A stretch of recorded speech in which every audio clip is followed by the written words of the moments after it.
He called her an outdated symbol. Amid the national anthem and the wreath-laying ceremony, the young mayor of Fairview, known for his progressive stance, stood on the Memorial Day stage and spoke words that froze the entire square into silence. In front of hundreds of townspeople, he insinuated that war stories like that of Caroline Brooks, a veteran and Medal of Honor recipient, might romanticize violence and no longer resonate with today's youth. Caroline didn't react. Her military discipline kept her face composed, but inside, the wound cut deeper than any shrapnel ever had. She didn't need to shout, and she didn't have to, because just 2 hours later, on the steps of City Hall, over 400 veterans from 3 neighboring counties quietly appeared. No banners, no chants. They simply stood, silent as stone, yet impossibly powerful. And in that silence echoed what words could never reach: dignity, brotherhood, and a profound reminder of forgotten gratitude. They didn't need to argue to be respected. They only needed to be present, and the whole town heard them, not with their ears, but with their hearts. The early morning sunlight filtered through the ancient oak trees of Fairview, a small town nestled among the quiet hills of Georgia. As Caroline Brooks stepped off the Greyhound bus after nearly a decade away, everything felt strangely familiar and yet distant, like a memory that hadn't quite settled back into place. The bakeries that once dominated every street corner have been replaced by organic cafes, and new signs crowd the old wooden roofs. But the air still carried the same scent of wood, of earth, of a time untouched by worry. Caroline adjusted the lapel of her jacket, gently tugging the sleeve to cover the edge of her carbon prosthetic arm. Even after all these years, she still wasn't fully used to the look strangers gave, especially because that arm carried more than just a scar. The Medal of Honor she had received after the ambush in Afghanistan still lay tucked away in a velvet box back at her hotel. Today wasn't about accolades. Today was about others, those who never came home. The town had invited her to speak at the Memorial Day ceremony. The invitation had stopped her in her tracks, not out of doubt, but out of emotion. For years, Caroline had avoided public events, choosing a quiet life in Utah, working in veteran mental health support. But the letter from Fairview, the place where her grandfather had raised her with the discipline and tenderness of a World War II soldier, awakened something inside her. Not pride, responsibility to memory. As she passed a small grocery store next to City Hall, a voice called out, "Caroline Brooks, my word, you came back." It was Mr. Lyle, the man who once handed her free candy boxes as a child, now with snow white hair, but the same warm, sincere eyes. They embraced, a hug bound by 2 generations, stitched together by time and loss. "Your grandfather would be so proud," he said, and something inside Caroline cracked open, not pain, but a part of her finally beginning to heal. With each step along the old street, she met glances, some recognized her, some did not. Some eyes held admiration, others hesitation, but that didn't matter. What mattered was that she had returned, bringing with her the silence of the battlefield, the reverence of fallen comrades, and a heart still ready to serve not with weapons, but with presence. Fairview may have changed, but Caroline's return would remind the town of something it must never forget: honor, sacrifice, and why Memorial Day must be held with both hands and with the whole heart. That afternoon, as the last rays of sunlight fell across Fairview's central square, Caroline Brooks sat quietly in a roadside cafe, a place that used to be the old bookstore she frequented as a child. A familiar voice called out from behind, "Caroline?" She turned and smiled as she saw Mrs. Eleanor Adams, her former high school history teacher. Her silver hair was now neatly tied back, but her eyes, still sharp, still warm, made Caroline feel 17 again. "Mind if I sit for a bit?" Mrs. Adams asked. When Caroline nodded, she lowered her voice. "The whole town is buzzing about your return. Most are thrilled, but not everyone." Caroline squinted slightly, tilting her head. "I didn't think I was that important. You're as modest as your grandfather, Mrs." Adams smiled. Then her expression grew more serious. "But there's something you should know. Mayor Dylan Reeves doesn't see military service the way our generation once did. He's trying to redefine patriotism, fewer rifles, more civic innovation, as he calls it." Caroline stayed silent, taking a slow sip of coffee. Years in combat had taught her that danger didn't always come with a bang. Sometimes it crept in through quiet moments no one noticed. He's speaking before you tomorrow, Mrs. Adams continued. And from what I've overheard in recent council meetings, it sounds like he plans to reframe the Memorial Day message a bit. Caroline gently set her coffee cup down. She wasn't angry, just quietly processing. In the military, enemies were visible. This time, the battle seemed quieter, a collision between tradition and modern ideals, between symbols of sacrifice and a push to redefine patriotism. How do you feel about that? Caroline asked. I believe in progress, Mrs. Adams replied, but never at the expense of those who gave their lives. On her way back to the hotel, Caroline passed the war memorial in the center of the square, a statue of a soldier standing tall, helmet slightly tilted, eyes fixed on a distant horizon. She paused, looking up at the weathered bronze face.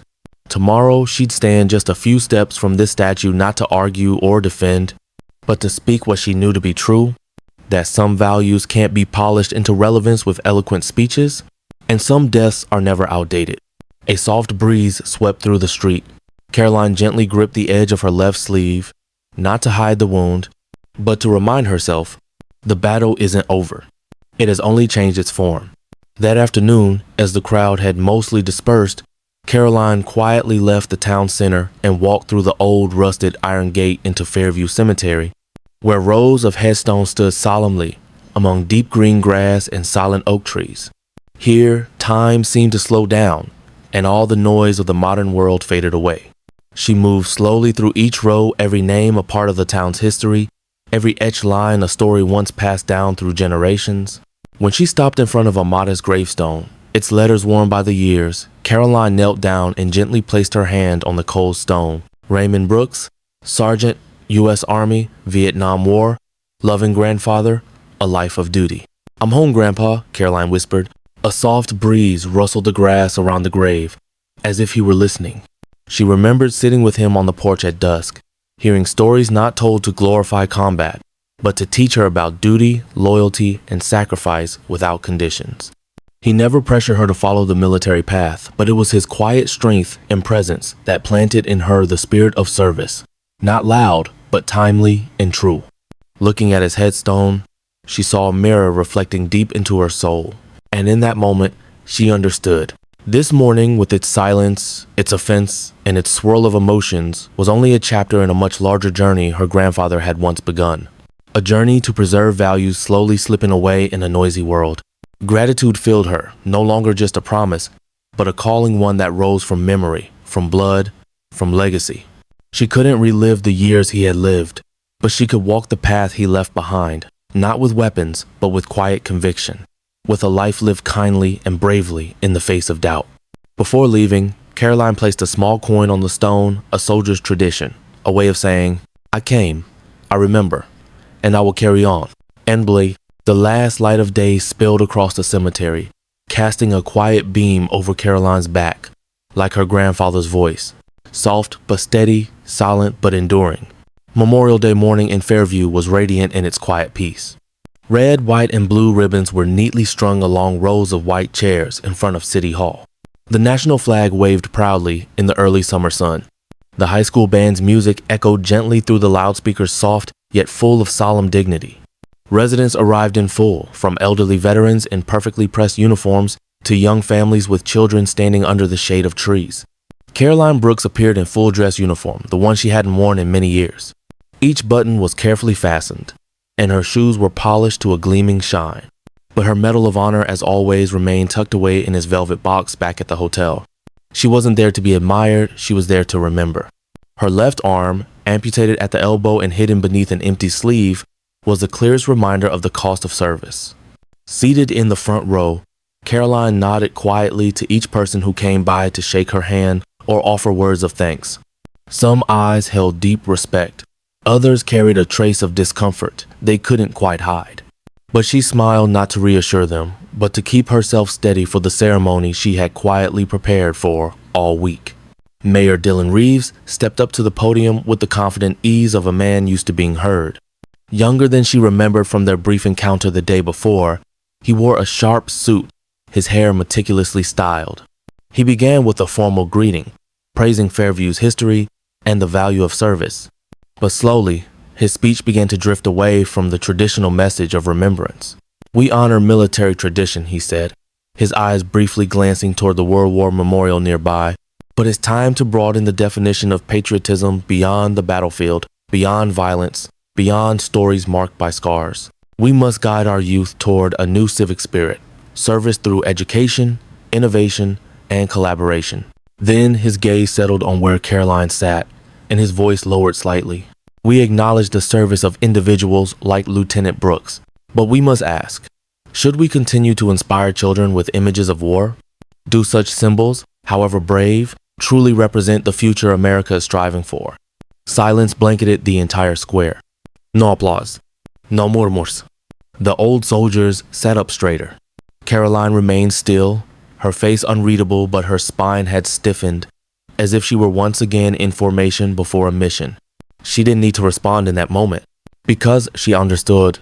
Some insults don't need to be answered with words, only with the unwavering presence of someone who's lived the truth. And on that day, she stood present for those who could not. When the name Caroline Brooks was announced after Mayor Reeves' controversial speech, the entire square seemed to fall into a brittle silence. All eyes turned to her, filled with anticipation, concern, empathy, and even quiet anguish.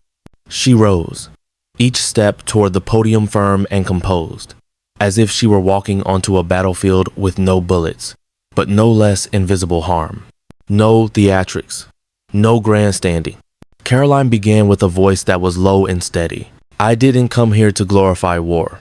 No one who has survived war ever wants to see it glorified. She paused, letting the wind whisper through the rows of flags and ease the tension in the air. 8 years ago, my unit and I were assigned to guard a girls' school in Kandahar province. These little girls walked over 3 miles each day to learn, to dream, to imagine a future their mothers were never allowed to. We weren't there for glory. We were there to protect those dreams.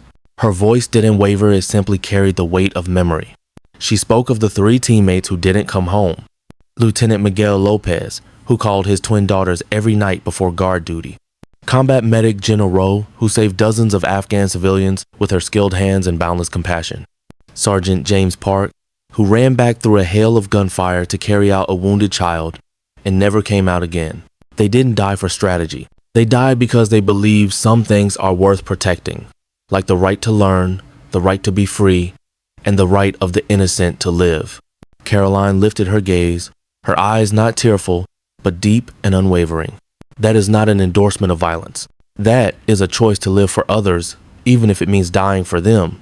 She ended with a sentence so quiet, yet it shattered the silence with its truth. Memorial Day is not about remembering war. It's about never forgetting those who gave their lives so others could live in peace. For a moment, the square was still. Then a single pair of hands began to clap, followed by another. Then all at once, applause erupted, strong, steady, and relentless. Veterans rose to their feet, right hands pressed to their chests, some with eyes red-rimmed. Even those who thought they had no connection to any of it felt something awaken within them, not admiration, but gratitude. Caroline returned to her seat without looking toward the mayor. She didn't need acknowledgement, because what needed to be said she had said, and everyone had listened with their hearts. Caroline did not return to the square the following morning. She ate breakfast quietly at a small hotel near the train station, planning to visit the cemetery one last time before catching her bus out of Fairview. Though her speech the day before had touched many hearts, she still felt a hollow emptiness she couldn't quite name. She wasn't angry at the mayor, he wasn't the enemy. She simply mourned a society that seemed to be forgetting how to honor with the heart rather than with eloquent rhetoric. But what Caroline didn't know was this. Fairview had not slept peacefully that night. The video clip of Mayor Reeves' speech, followed by Caroline's calm yet powerful response, had spread quickly on social media. Local veterans groups, at first sharing it quietly in mutual frustration, began to mobilize. There were no official meetings, no public calls to action, just short texts, late-night phone calls. Did you see it? Tomorrow, City Hall. Wear your uniform if it still fits. At 10 a.m., the next morning, when Mayor Dylan Reeves arrived at City Hall for the scheduled council meeting, he stopped in his tracks. Before him, lining both sides of the steps, stood hundreds of veterans from 3 neighboring counties, in dress uniforms, VFW jackets, and worn Navy caps. Some sat in wheelchairs. Others leaned on canes. They said nothing. No chants. No signs. They simply stood in absolute silence. Their faces were calm, not angry, but their eyes were sharp as blades not meant to wound, but to remind. Their presence was a living wall of honor, one that couldn't be pierced by polished words or political logic. A local news reporter arrived early. In the viral footage that followed, she could be heard softly counting, "Over 400 veterans from World War II to Afghanistan are standing here today." No one gave orders. No megaphone was needed. They spoke by not speaking at all. An elderly Marine veteran, seated in a wheelchair, quietly rolled forward up the steps and handed the mayor a photograph. It showed Caroline kneeling by the gravestone of her fallen comrade, surrounded by Afghan schoolgirls placing wildflowers. Scrawled across the bottom in uneven handwriting were the words, "Lieutenant General. The school's still open. The children still come." Standing before that photograph and that wall of silent warriors, Mayor Reeves was no longer just a politician. He became a man relearning the most fundamental trait of leadership, listening with humility. And in that moment, Fairview didn't just witness a silent protest. It received a profound reminder. That honor never needs to shout to be heard. It only needs to be present. That afternoon, as the sunlight faded behind the oaks surrounding Fairview, a knock echoed through the second-floor hallway of the small hotel. Caroline Brooks had just finished packing, ready to leave after a few tumultuous days, when the door creaked open. Mayor Dylan Reeves stood there, no longer wearing his usual confidence. His tie was loosened, his eyes tired, like someone who just endured a sleepless night and a morning weighed down by collective silence. "Miss Brooks," he began hesitant, I know I'm not exactly welcome right now, but may I come in?" Caroline gave a quiet nod, stepping aside to let him in. "I was just about to leave. That's why I'm here," he said, closing the door behind him and pausing near the entrance, as if unsure he had the right to step further. "I owe you an apology." Caroline crossed her arms, not harsh, but not inviting either. "I'm not here for an apology, Mr. Mayor. No, you don't have to accept it, but I need to say it." He exhaled deeply, trying to release some of the weight. "I grew up surrounded by the echoes of wars my generation never fully understood. We heard about consequences, controversy, and policy. And slowly, I began associating military service with something we had to move past. And then you showed up," he continued, his voice steady, his gaze sincere. "A real person, flesh and blood, not a symbol. You made me realize I didn't understand anything. I didn't understand sacrifice. I didn't understand how silence could speak louder than words." Caroline didn't respond right away. She studied him for a long moment, then asked, her voice low but soft, "And do you understand now?" "I don't understand at all," Reeves admitted, "but I'm willing to learn." Then he proposed to rebuild the Veterans Center on Pine Street, which had been shut down due to budget cuts. "Not as damage control. But because it was the right thing to do, I want you to lead it not as a symbol but as a builder." Caroline was silent. Something stirred in her, not because of the offer, but because he had finally heard her, not with his ears but with his heart. "I don't live here anymore," she said, "but I'll help, on one condition." "Name it." "This center can't serve only those in uniform. It must serve all who serve: teachers, medics, community volunteers, everyone." He nodded slowly, but firmly. "I agree."